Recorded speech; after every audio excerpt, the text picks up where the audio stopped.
High Commissioner to the Republic of India, Excellencies, distinguished delegates, ladies and gentlemen, a great good afternoon to all, and it's such a great privilege and honor for me standing in front of you all and setting the context for this session from the ground up, impact stories from communities. This session is also very, very close to my heart.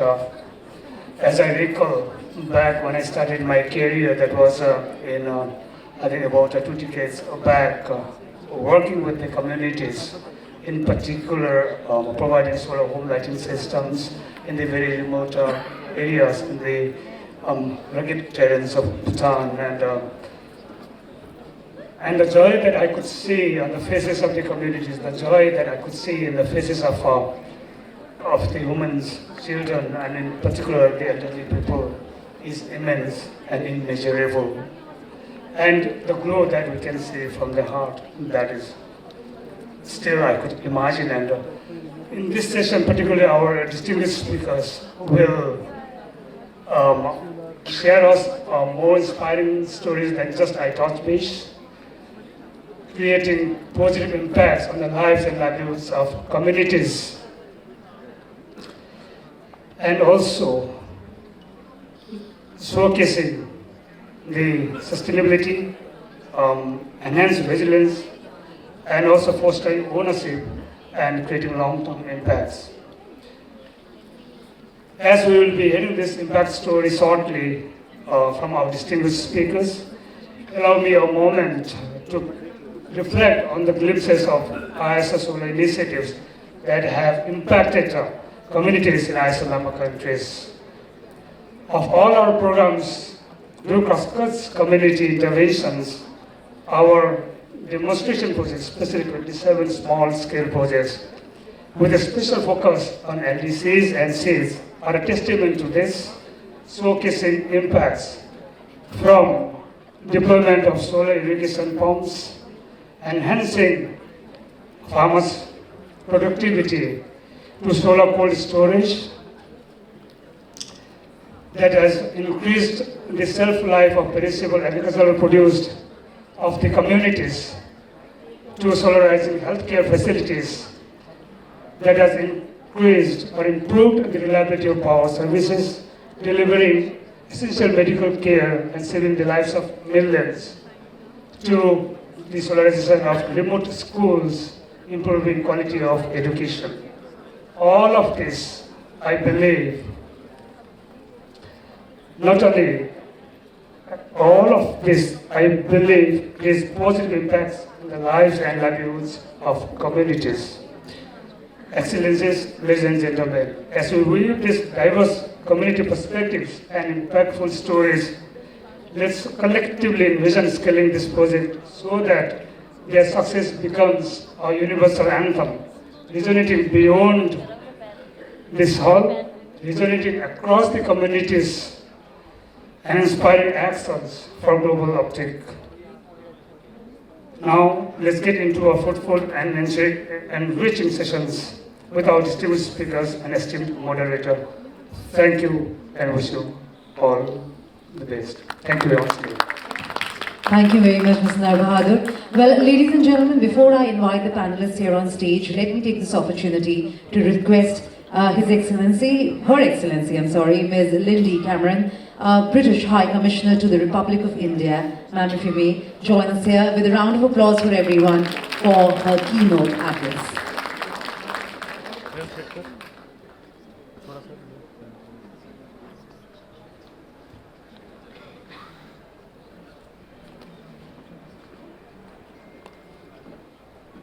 Fantastic. Thank you very much indeed. It's wonderful to be here, and I've had a fantastic morning of listening to the opening session and the words of Prime Minister Modi, but also to touring around the exhibitions with the Minister and watching the fantastic range of technology that's been developed that's going to help people in the UK, people in India, and people elsewhere in the global south. So I want to really thank the International Solar Alliance for giving me this platform to celebrate the power of community engagement in the clean energy space. This event itself reflects ISO's unwavering commitment to advancing the global clean energy agenda. And I think it highlights the support that the Solar Alliance provides to advance technology for a cleaner, greener planet. In the UK, our new government has put climate at the heart of its climate and growth agenda. We've put a really strong emphasis on coordinating global climate action and on establishing the UK's position as a clean energy superpower with a vision for affordable, homegrown and clean energy. This ambition won't just ensure energy security for us in the UK, but also we believe will open a global market opportunity for British businesses. And I was just talking to the Minister about the opportunities to invest here in India, whether that's on green hydrogen, whether it's on offshore wind or on other technologies. So it's fantastic to be able to celebrate the power of community here in India with all of you. And as an ISA member country, the UK aims to support investments and advancements in solar technology to better harness the power of the sun, as we've heard already. We're aiming to triple our own solar power capacity by 2030 through a transformative rooftop revolution. We've recently introduced a new publicly owned clean energy company called Great British Energy. One of their goals is to collaborate with energy companies, local authorities and cooperatives to develop 8 gigawatts, which I know sounds small in the Indian context, but nevertheless is quite big in the British context, of small and medium-scale community energy projects. GBE, Great British Energy, is backed by capitalisation of £8.3 billion, and it's going to collaborate with communities and other stakeholders to create thousands of skilled, clean energy jobs and investment. Our dedication to a sustainable future puts the community at the heart of that energy transition. To meet our climate goals, the world must promote community-led clean energy projects, decentralised energy storage systems. They're increasingly popular for ensuring energy access and security, both in urban and in rural areas. For example, public buildings in both the UK and India, schools or sports clubs with solar PV panels installed on their roofs. This embodies the essence of community energy, people working together to utilise local resources to manage or generate clean energy for their community. Those initiatives can occur anywhere. One of the great power of solar energy is that you can use it at local level or at national level, from remote villages to our very own neighbourhoods. And in addition to those environmental benefits, these initiatives have really significant social and economic impact. By producing clean energy locally, communities decrease their dependence on fossil fuels and reduce the risk associated with energy price volatility. That approach not only enhances energy security, but it also offers cost savings for low-income households and for businesses. So in recent years, the UK government has taken substantial efforts to encourage community participation in solar energy and in energy storage. We've had initiatives such as community energy cooperatives, local planning policies that have not only empowered individuals, but also laid the groundwork for a much more equitable and sustainable energy system. And here in India, our bilateral clean energy programme called Accelerating Smart Power and Renewable Energy in India, which we call ASPIRE, we've provided support to the Energy Management Centre in Kerala to accelerate the adoption of solar-based induction cooking solutions across 3,000 Anganwadi, the rural community centres for children. This initiative will result in a reduction in biomass usage and also improve women's health by enhancing the indoor air quality that they have to breathe. So these kind of community-driven initiatives have raised local awareness of energy and raised local awareness of climate change issues more generally, but also stimulated local economies by creating jobs, attracting investment and supporting local businesses. So as we look ahead, our goal is to continue building on this momentum. During our COP26 presidency, the UK placed finance at the heart of climate action. We asked large companies to disclose their climate-related financial risks and opportunities. And in forthcoming COPs, we're really excited to continue supporting policies leveraging partnerships, and mobilising finance to facilitate the global clean energy transition. We're committed to further expanding renewable energy, exploring new technologies, and addressing the challenges of integrating clean energy into the grid.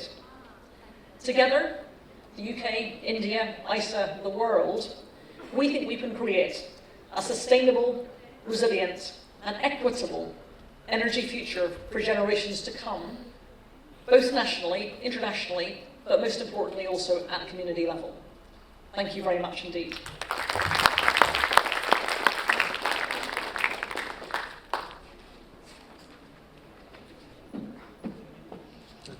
Thank you very much, ma'am. Once again, can we have a round of applause for her, please? Ladies and gentlemen, it's now my privilege to invite, of course, our panelists for the discussion, who will be now joining us here, along with the moderator. I will take just a second to get this in place before we invite them here.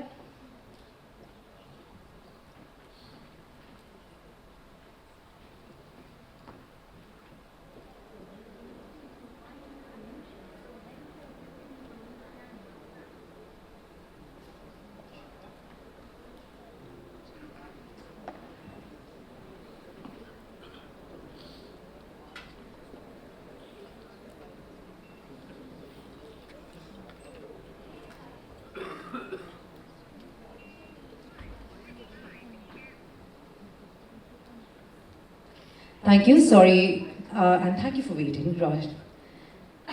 Ladies and gentlemen, it's time now for the panel discussion. As we all know, from the ground up, impact stories from communities. We have, as the moderator for the session, Gargi Rawat, senior news anchor and environment reporter. Can we have a round of applause for Gargi, please, as I request her to please join us here on stage. Please put your hands together for our panelists for the discussion. Paula Garcia, Chief Operating and Maintenance Officer, Director of the Transport Public Metropolitano. I think I'll just leave it right there because it's too much of, ma'am, can I get the pronunciation correct? I think it'll be easier for me. Can we have a round of applause for her? Lisa Mayer, Policy and Partnerships Consultant, Mobility for Africa, who will be joining us virtually. We have Smita Ram, co-founder and CEO, Rangde. Ladies and gentlemen, Rehana Riyawala, Executive Secretary and Vice President, Self-Employed Women's Association, SEVA, and CEO, Grassroots Trading Network for Women. Sylvia Rojas Soto, Executive Director, Costa Rican Association of Electric Mobility, ASAMOVE.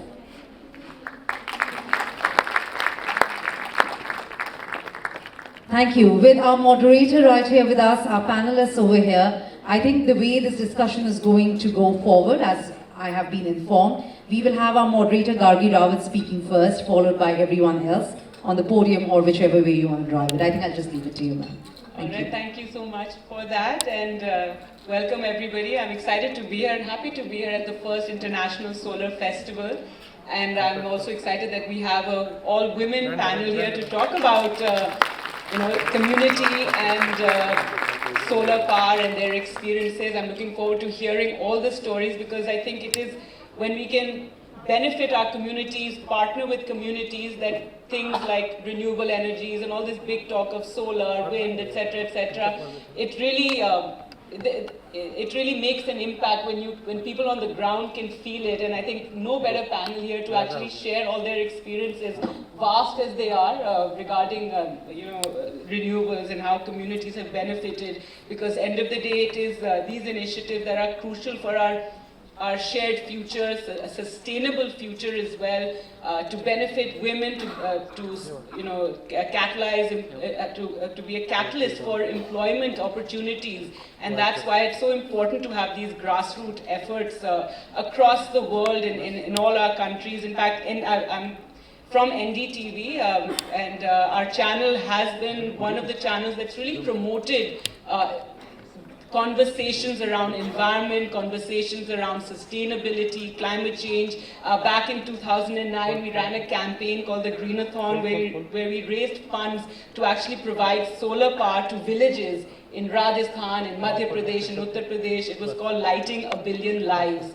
And we raised funds. It was with the Energy Research Institute, TERI. and we partnered with them and Toyota to raise funds to provide this solar energy to villages. So that was in 2008, 2009. And now I'm very excited to hear the stories that we'll be talking about your own experiences. So I'd like to start with you, Paula Garcia, given that Chile has been quite the trailblazer, I have to say, because we've been, ever since these conversations began, and you've managed to do so much in terms of transport and public transport as well, and you've been so ambitious, and you've also managed to, I think, go from maybe 1% in 20 years to actually getting energy, renewable energy, which is around 20% of the mix, something like that. Is it right? Yes. So please share with us, your experiences, how you've made this such a huge success story. Thank you for the invitation. The transportation sector is the largest contributor to the greenhouse emission in Latin America. In this context, the implementation of the electromobility in Chile has made to reduce energy consumptions and carbon dioxide emission, that we decreasing the emission of pollutants that damage the environment and the harm people's health as a result of their quality of life. Today, Santiago is the city with the largest fleet of electric buses in the world, after Chinese cities. This change has had an impact on 7.5 million people who live in Santiago. Today we have more than 6,900 buses, 400 bus services, and the coverage is more than 3,100 kilometers. This project is the one of challenges of the Ministry of Transport, promoting the use of public transportation. Today, our customer gave us the highest rating for the routes in the citizen services. This project has involved improving the service, and we believe that electromobility has been an opportunity for enhancement that offers great quality, provides new comfort. In 2017, we received the first 2 electric buses.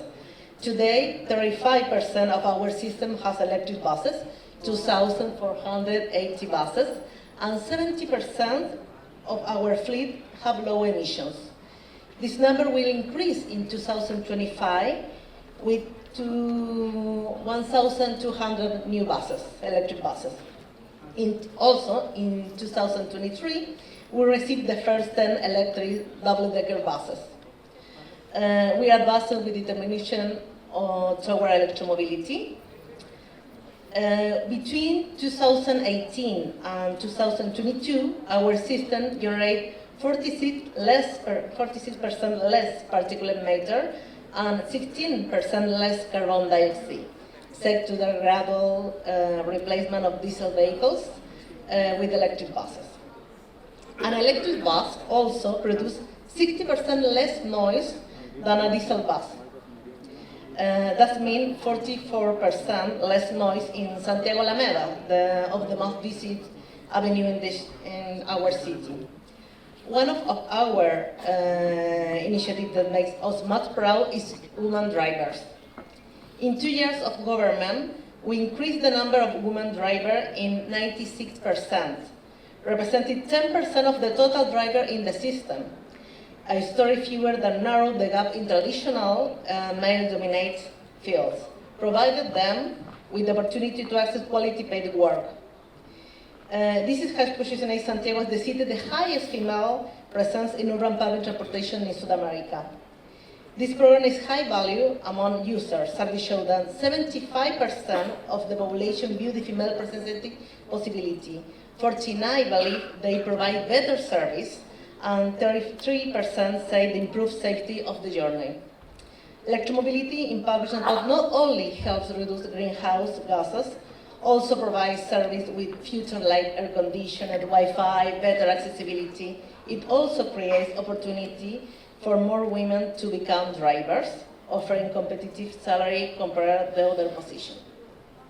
All right, wonderful, and wonderful to hear the women participation as well in this entire transport service, and how you managed to push into, I hope here in many of our cities we can also emulate something like this. We talk a lot about it, and hopefully we'll have more and more of green transport, green public service transport happening. Smita Ram, I'd like to ask you to speak next about your initiatives in providing finance at community levels for solar-powered vehicles as well as solar-powered in individual households. If you'd like, you could speak at the podium. I mean, with a presentation. All right. I think I was supposed to offer that earlier on. But yes, do talk about your entire initiative and working at the community level. Thank you so much, Gargi. So what we do at Rangde is quite unique. You would have heard, since morning, a lot of focus and conversation was around finance, right? And when communities are ready and willing to adopt solutions that are powered through alternate sources of energy, the one thing that comes in their way is access to affordable credit. And what Rangde does is exactly that. Let me just take a step back. I'll start with a story in Matharan. For those of you who don't know, Matharan is a small and beautiful hill station in the Sahyadri ranges of Maharashtra. And since it's an eco-sensitive region, there were no vehicles allowed in Matharan. And for somebody to reach the hill station, they would have to trek about 3.5 to 4 kilometers. And the only other option for them was to use the local transport.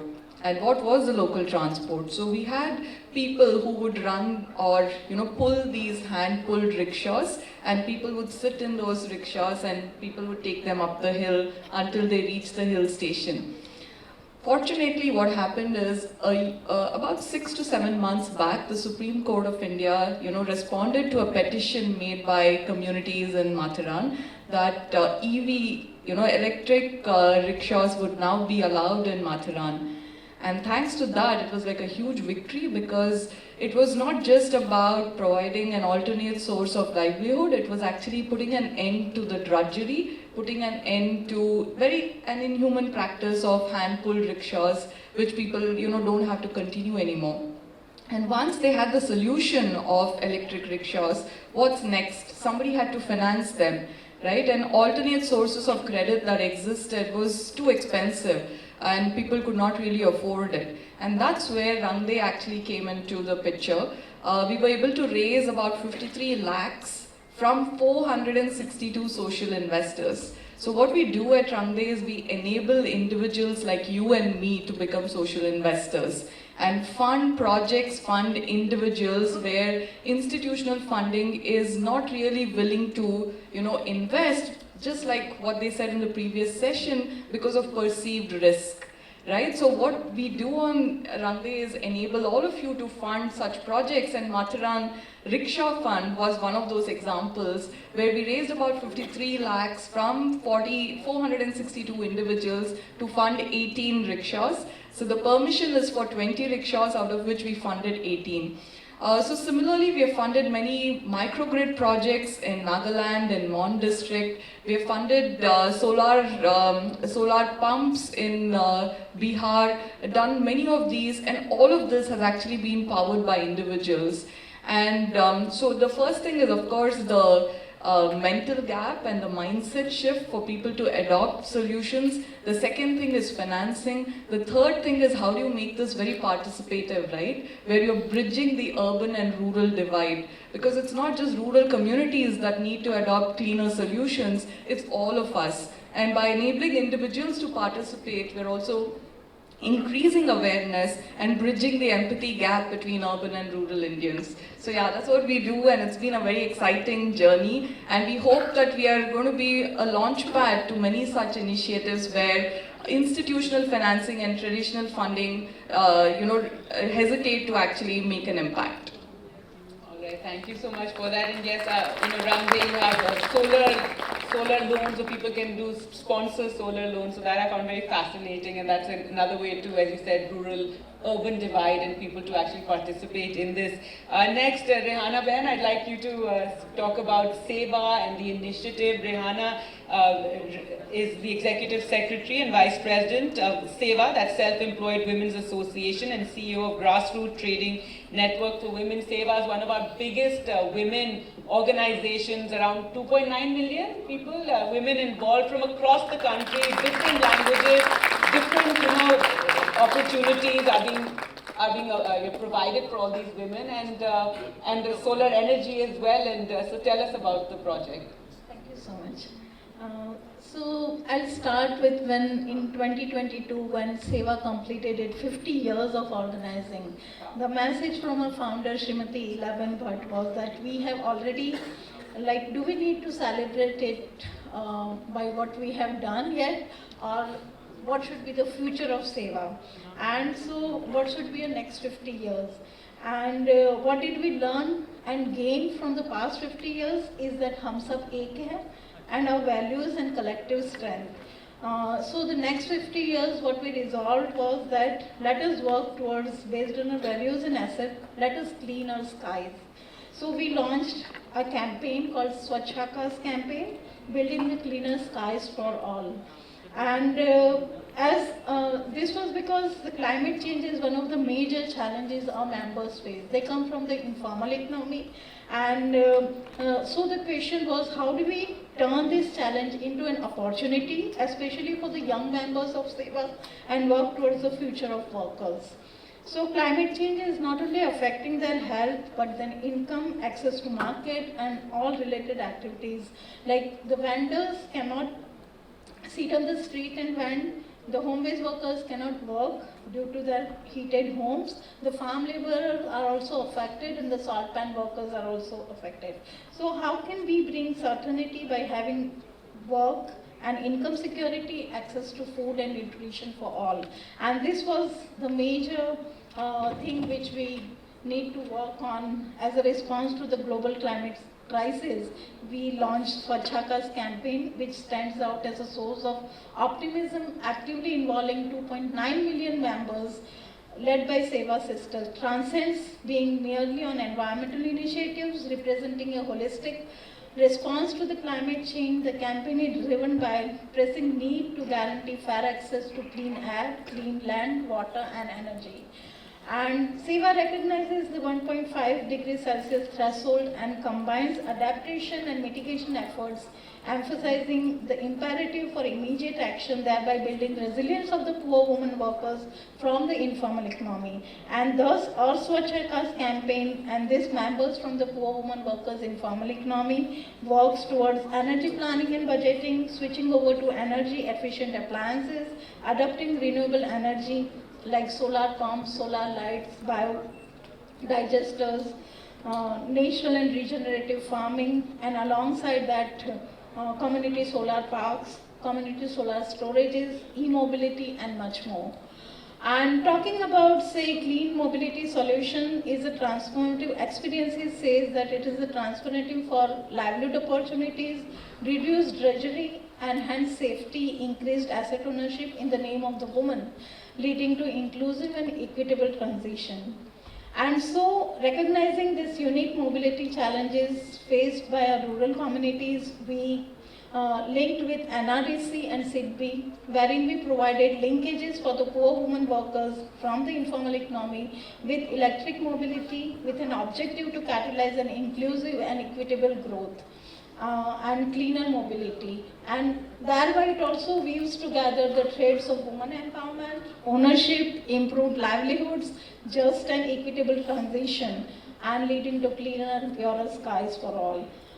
In this initiative, we have been providing accessible and sustainable transportation solutions to the rural women, and wherein NRDC and SIDBI were onboarded, empaneled NBFCs, and the structure was in a way that the first risk-sharing facilities was financed for the EVs, for these informal economy workers, and that thereby reduces the financial barriers for the members.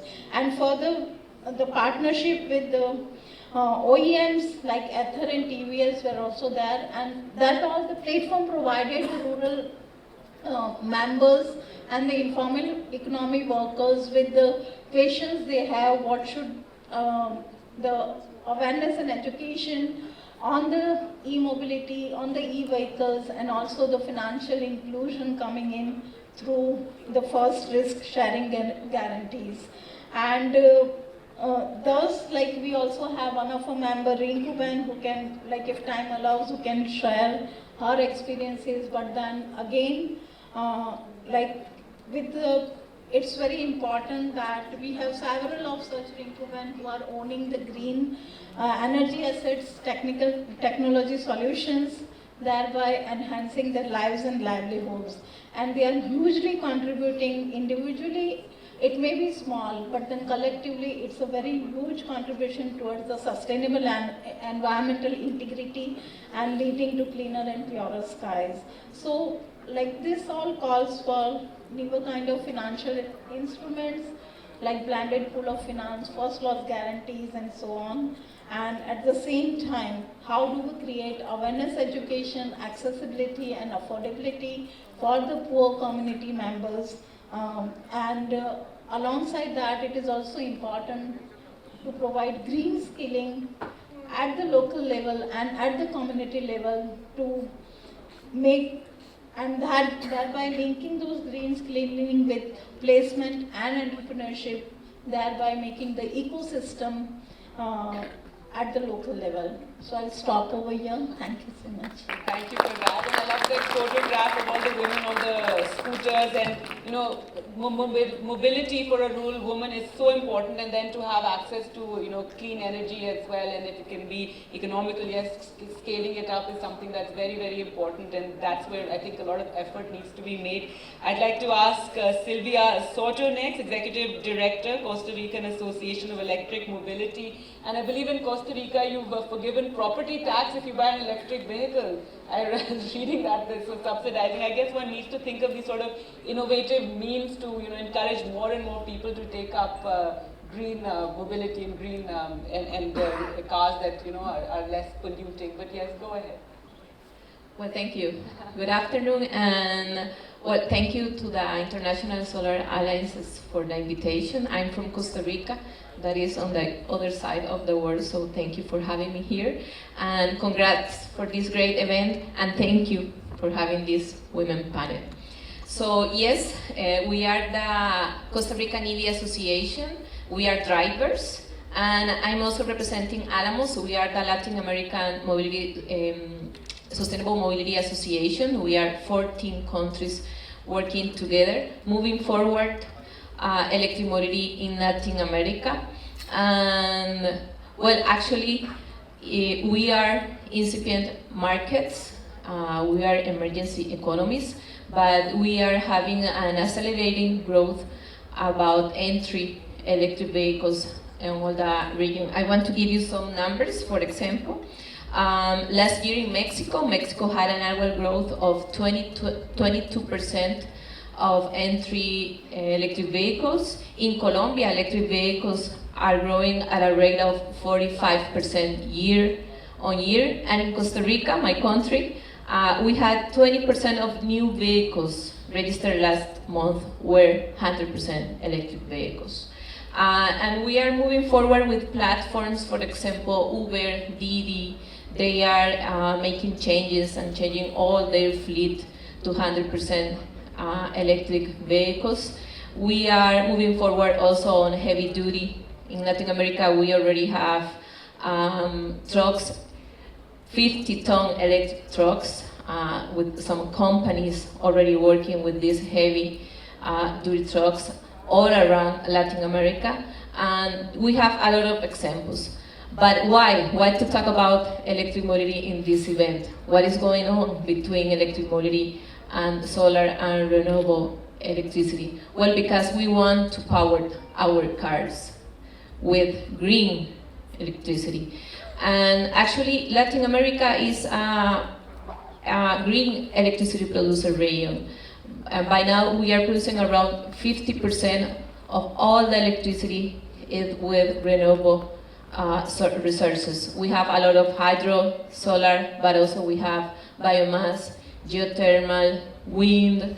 So we are trying to, moving forward, working with electric mobility, but also with renewable electricity matrix. So what are we doing? What we did on 2022, 2023, and 2024, we had what we call the Latin American electric roads. This is some roads that connect all the countries of Latin America so you can move on your EV. all around. So we have this road from Mexico going through Central America, and then we have the Andean road that is Colombia, Peru, and Ecuador, and then we have the global south that was the global part of South America, Chile, Argentina, Uruguay, Brazil, Paraguay, and then we had the Caribbean electric road. So what we did, as you can see on the pictures, we had these EV chargers with panels, solar panels. So for example, well, this is from a company, but then you will see the pictures. We achieved to install EV chargers with panels and even install EV chargers on the solar productions fields. So we could charge over there. We drove with our cars all around Central America, and this was a project led by women, led by me, but led also with other women, a team. It was really amazing, yeah. We did this possible with the help of the governments, of the private sector, academia. So what we did was to look for women that was over there, so we could say this is a project led by women. And now, I want you just to show you the pictures. Okay, this is in Nicaragua, for example. So we had almost 20 chargers with panels. And then we went to Panama, to the solar producers' production fields, and there we charged our EVs. So this was a project that shows that this is possible. That is just that we help each other, that we can coordinate with all the sectors. And for us it makes sense because, as I said, Latin America is an renewable electricity region. And I want to give you another number that show this, because sometimes in Latin America we think we cannot do it. As you can see here, we are from Chile and Costa Rica with amazing examples of the work that we can do. In the last decade, we had we produced close to 60% of our electricity with renewable sources, and we had a growth of more than 65% in just the last 10 years. So that proves that we can do this. And I would just, to end, I would just want to add that that you can see these groups of people. Some photos that you just saw were, of course, men and women. But 10 years ago, when I started promoting e-mobility in Latin America, I was surrendered just by men. And I was the only woman in the room, you know. But now, I'm working with a lot of women. So electromobility for me is more than just the way we move. I mean, we need to talk about benefits in terms of environment, in terms of health, in terms of economic terms, but also it's a great opportunity for gender equality. So I know there is a lot of challenges still, but we have a lot of opportunities. And what we are doing in Latin America, in Asomove, Costa Rica, and Alamos, Latin America, is to take this great opportunity to show that it's possible, to show that Latin America, that we are emerging economies. We are not developed countries, but we have the capacity to coordinate between the whole 14 countries that we are in Alamos, and that gives us a lot of power. So I'm really happy to show this good news and to hear about this great news that you are sharing here, because I think that we need more of these kind of spaces, so thank you. No, absolutely. Wonderful to hear about that, and all the stories, and yes, we're all developing emerging economies, but trying to do our bit, and trailblazing women. And last but not the least, waiting very patiently, Lisa Mayer, thank you so much. She's joining us via video. She's the Policy and Partnership Consultant, Mobility for Africa, and Mobility for Africa provides green mobility to rural communities. So Lisa, do tell us more about your efforts.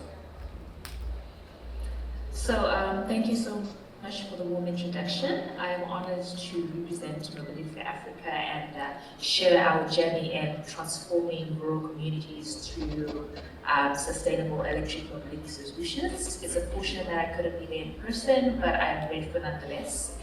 So let me just begin by saying that at Mobility for Africa, we operate at the intersection of two pressing challenges, which are mostly mobility and gender equality in rural Africa. In many rural communities, particularly in Zimbabwe, women bear the brunt of agricultural labor, completing about 60% of work while also managing household responsibility. This dual burden often leads to long hours spent working to access essential resources like water.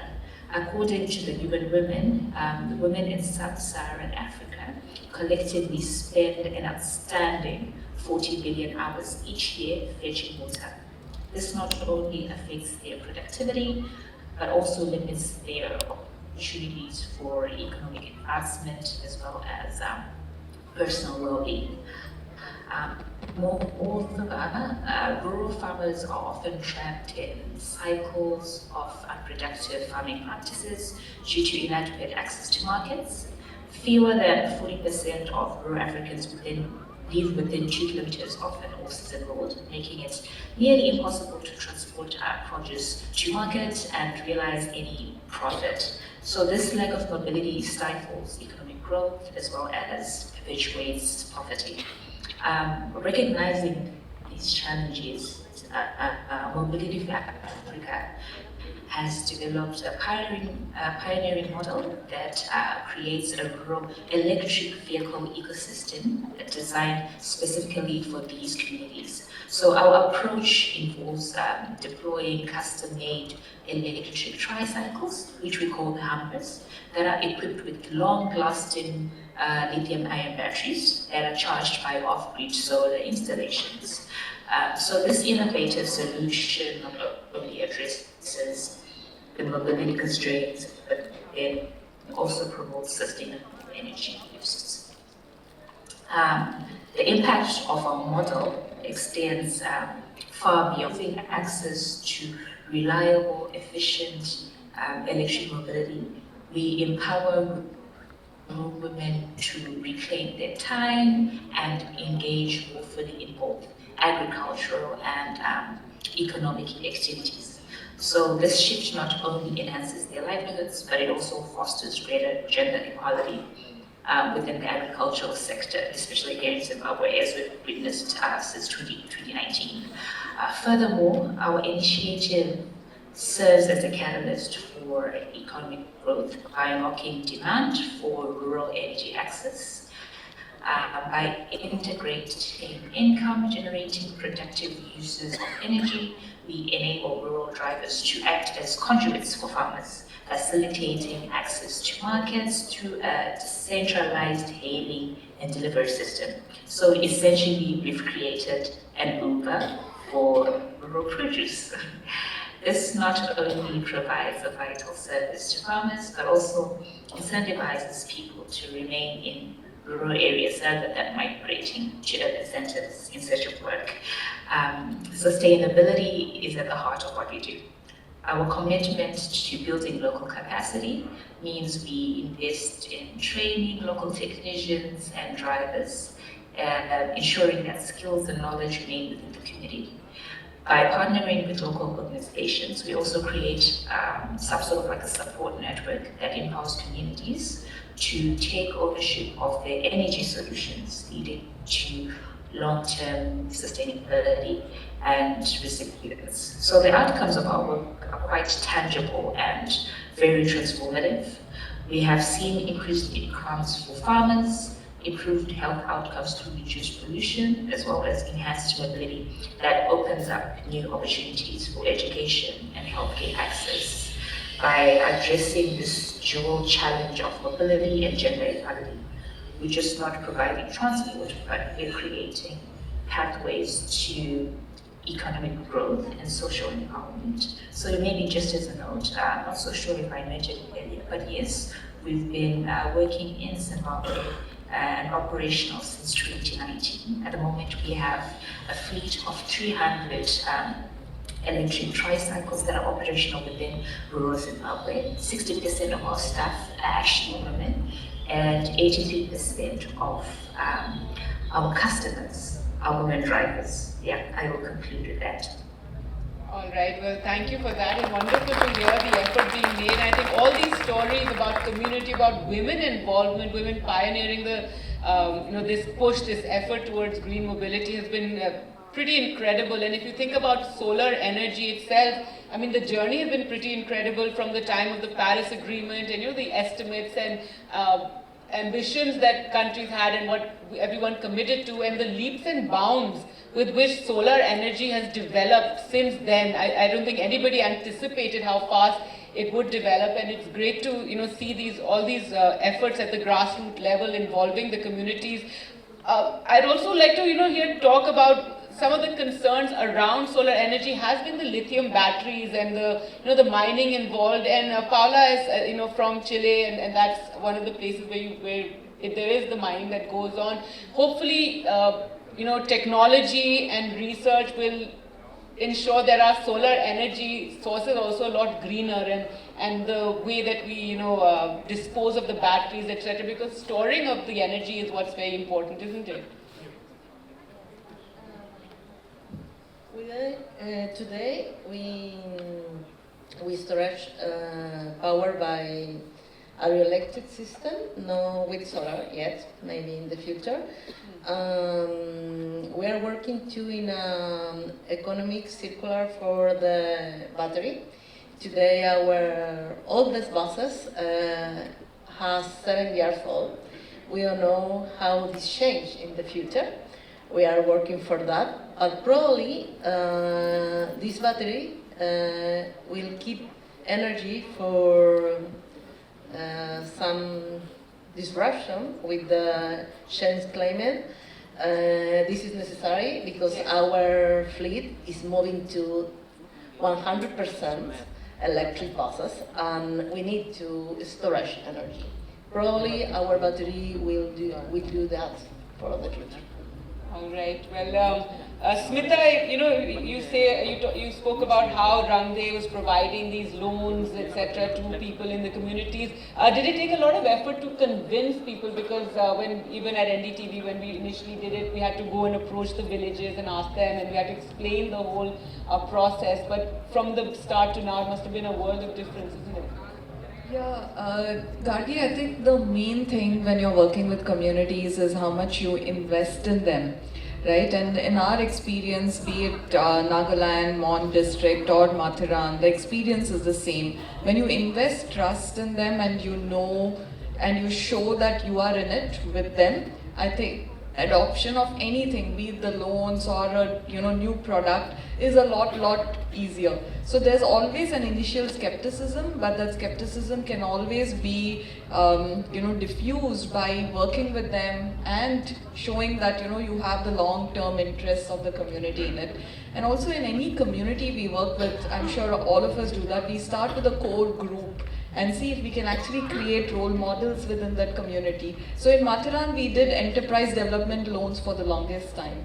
And then when we transitioned to actually giving them loans for EVs, it was a lot easier because they already knew how community friendly our loans were. So for them to switch and take a loan for this was not a challenge, but it does take investing in them and engaging with them long enough, because for the longest time they've also been betrayed. They've also been, lenders not being transparent, people taking them for a ride saying, and not really delivering on their promise. So the trust deficit is what we actually need to address, and once we do that, I think magic happens. All right, I think is Rehman already in the building? I mean, trying out the music upstairs somewhere. But Rihanna Ben, if you can, tell us about the government. What more would you like to see from the government? Because this is all, end of the day, while the community-led efforts, but we need that push and that help from the central as well as state governments and local governments. What will I emphasize based on our experiences from working with the poor women workers in the informal economy is that the investment in community awareness and education is required a lot.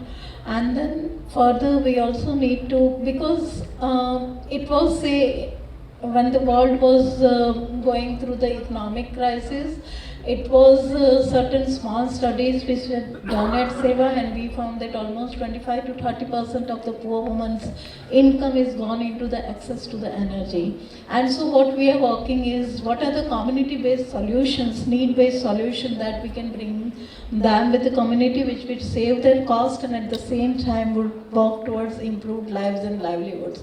And so, like, we are working on, we say 3 A's. One is awareness and education.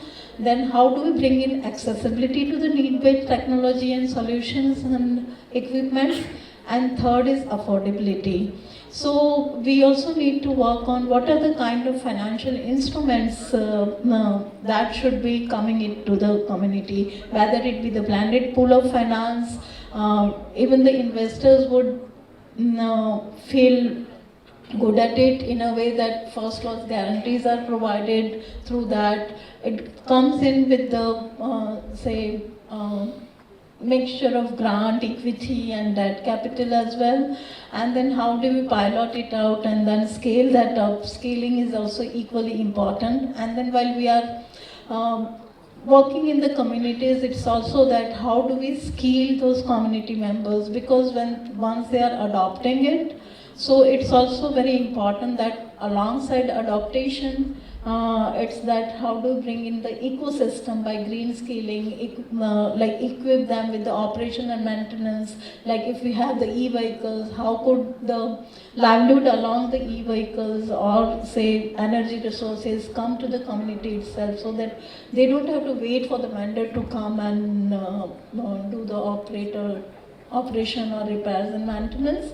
And at the same time, like GTNFW, if I talk about that, we are the one who are linking the vendors with the energy solutions which are needed. Okay. So how to bring all that together?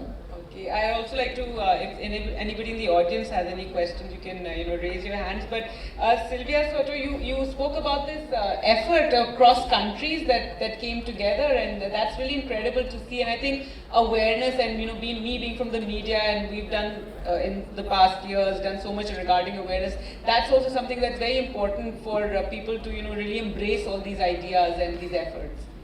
Yes, exactly, because we need to bring the information and make closer that technology to people, So that's why these kind of events, festivals are important. So at the Latin American Roads, we had the opportunity to have events in each country, in each capitals, to invite people to come to see our cars, to drive our cars.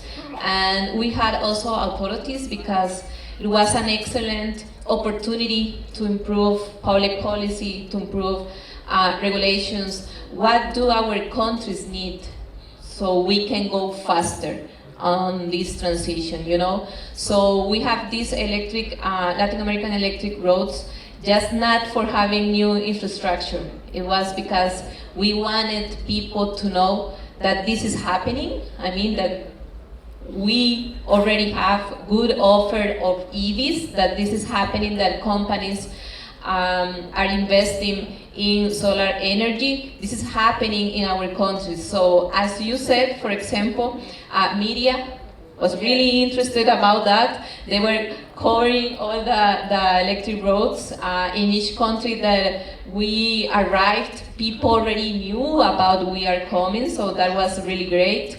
The police officers stopped us at the road. We were afraid, and they just wanted to know about the cars, the EVs. So it was really amazing. There was a really opportunity to show that this is happening. So now we are on a stage to relaunch these electric roads, to improve them. We're going to make a review of what happened, because as I said, we started 2 years ago. So for the first roads, now we have 2 years that we want to know what happened, and we want to improve them. So always, of course, working with the governments, because it's really important that we have the policy, the necessary regulations, and now we are also moving forward with supply side regulations. What kind of EVs do we need? As you know, European Union banned ICE cars by 2035. So in Latin America, well, Chile banned it too by 2035. So in Latin America, now we are worried because we need these regulations. We don't want to receive all the dirty cars and the ICE cars that the whole rest of the world will want. So we need to be prepared. We just have 10 years. So it's enough time to be prepared and to move forward with that necessary regulations. All right, and Lisa, Mayor, if you could, you spoke about how Mobility for Africa has been around for a few years, but what next? What are you, ambitions now in terms of reaching out to more and more people, more and more communities? I don't think Lisa is with us actually anymore. Wait, recording in progress. Right, Lisa, are you there with us?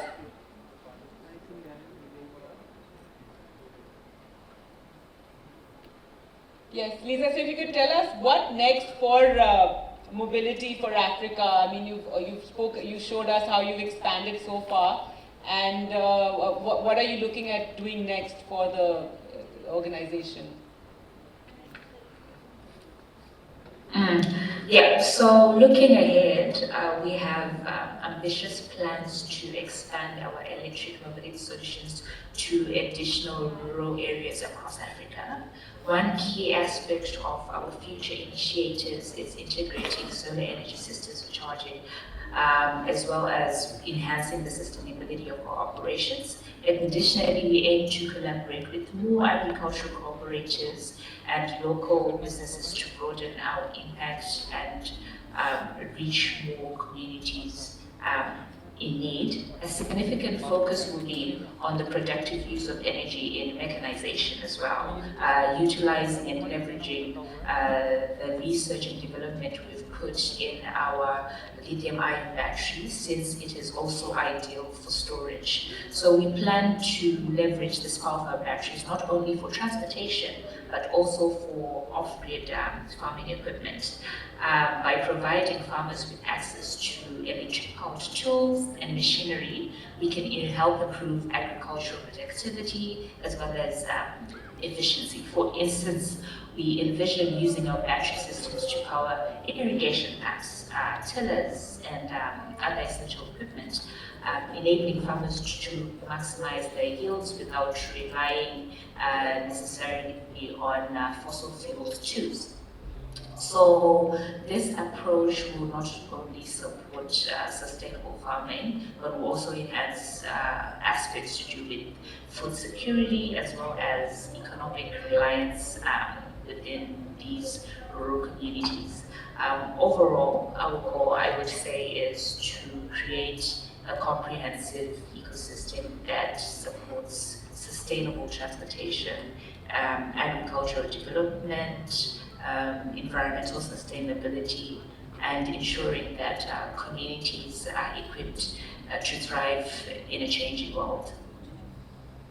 All right, well, thank you so much for that, and is there time for closing remarks? No.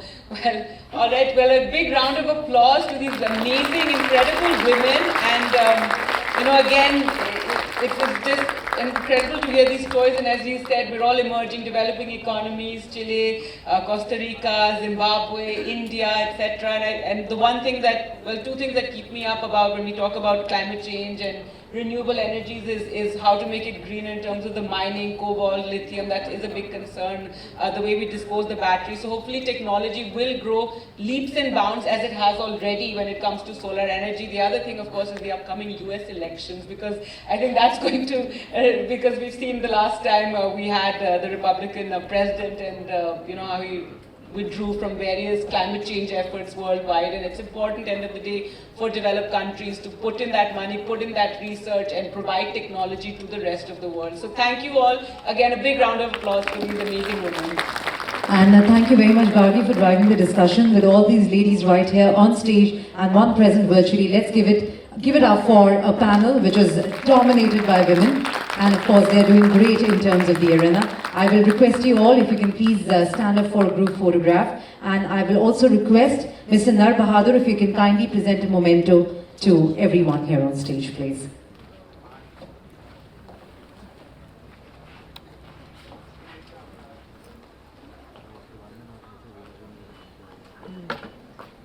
Each and every one of you present in the audience, if you can applaud one more time, we'll really appreciate that.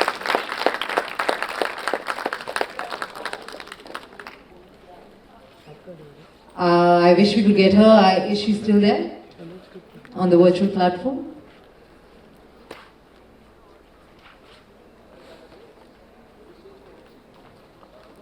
I believe we will have a way to get her in the picture. It's technology these days. She's there, she's there. Can we get one more picture? We would like to have you in a picture. I'll request our photographers if you can have one more picture with her as well, as a part of the same. Thank you, Lisa. I will request you to smile and be a part of this special picture, which is making sure that the panel is all captured in one frame. And she didn't hear your applause, so I will go to you again. Thank you. We have these mementos going out to you. Probably we'll send one across to you. There's one coming virtually. Ladies and gentlemen, while the session is winding up right here on stage, just for everyone's information, we will make this. There are two announcements, very important ones. Everyone with the red badges, right, and the blue badges, if you have been successfully registered, you've got a confirmation that you're registered for the Rahman concert, kindly collect your bands from the west and east gate, which is on level 1, one level below from where you entered, and you can get your bands from there only if you have a confirmed registration with you. Thank you, and thank you. And we will be breaking for a very short lunch, so I'll request everyone to kindly be back at 3, because that is the time we'll be starting with the next session. It's a very packed day, and we want to make sure that we can squeeze in everything and everyone properly before proceeding to the next. So thank you very much once again for being here. We will see you at 3 o'clock for the next session.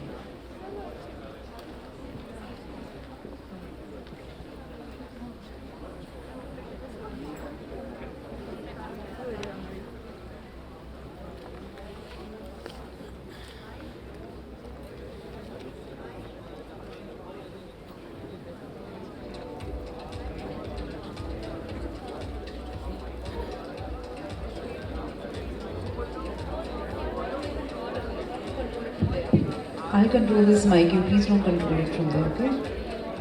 Just to let everyone know, the lunch is in the green zone. Thank you, at the exhibition area. Thank you. नीचे नीचे पे जाओ नीचे जाओ हाँ ठीक है